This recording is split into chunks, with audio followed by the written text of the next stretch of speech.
Victoire du Barça sur le score de 3-1 avec un but de Lamine, un but de Ferran et un but de Rashford. On a vu un Barça qui était largement dominant face à l'équipe de Elche. En première période, notamment, on aurait pu marquer beaucoup plus de buts.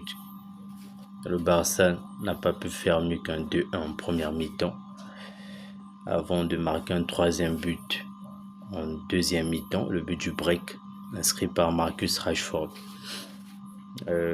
J'ai eu l'impression de voir un Barça de pré-saison avec moins de rythme. Sûrement la défaite face au Real lors du Classico est encore dans les têtes des joueurs. Parce qu'on a vu un Barça avec... Certes, il y avait de l'intensité quelquefois dans le match, mais pas assez de pressing sur le porteur de balle, ce qui nous a d'ailleurs coûté un but en première mi-temps. Sinon, on partait à la pause avec largement de buts d'abord et sans un but encaissé en fait. Le Barça a encaissé ce but. C'est devenu une maladie du Barça d'encaisser au moins un but à chaque match. On espère que l'hémorragie va s'arrêter, que la défense va se stabiliser, même avec cette ligne haute. Comme l'ont dit certains observateurs du football, le problème c'est pas tellement la ligne haute ou cette ligne défensive qui est toujours haute, ce qui est d'ailleurs recommandé par Flick.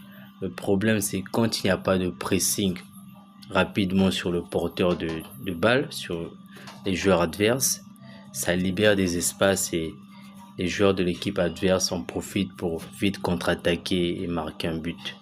Le problème c'est ça, quand il n'y a pas assez de pressing sur le porteur de balle, dès qu'on laisse les joueurs respirer, ça donne des occasions et ça donne des buts.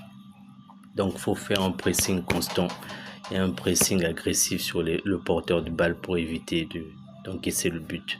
Parce qu'il suffit qu'il y ait de l'espace, avec un 1-2, ça libère des espaces et ça mène des contre-attaques qui nous coûtent des buts en fait.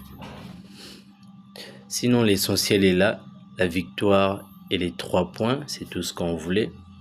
Le Barça a gagné, c'est chose faite. Le Barça qui revient à 5 points du Real Madrid. Le championnat est encore long. Maintenant, il faut se tourner vers la Ligue des Champions. Le Barça aura un match en milieu de semaine face au Club Bruges. Et on espère qu'on va gagner. Voilà.